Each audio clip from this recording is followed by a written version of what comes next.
Good morning, everyone. And why do we have an umbrella? Because today we are going to make it rain.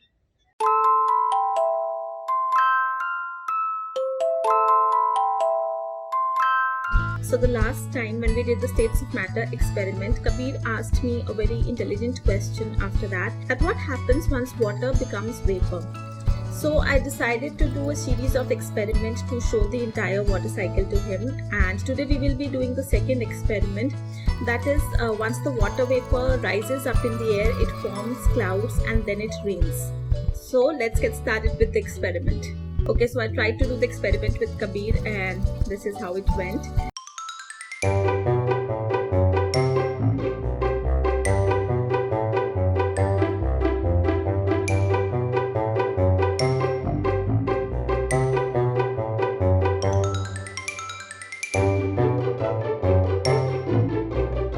So this is Chloe.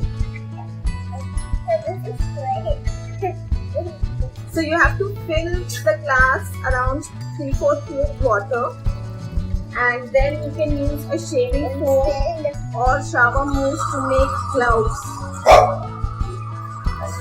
Now make sure that this covers the entire surface, and this represents the cloud and this represents clear water. And then this colored water, which represents water vapor, we have to add this slowly on top of the so-called cloud. And you can tell your children that see, the cloud is absorbing water vapor, and when it cannot take any more water vapor, it will fall down as rain. See, now the rain is falling down. I hope you can see it in the glass that the blue color is coming down.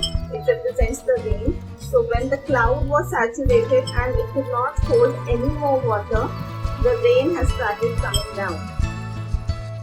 And the rain started coming down? Yes. Thank you so much for watching, and don't forget to hit the subscribe button. Bye.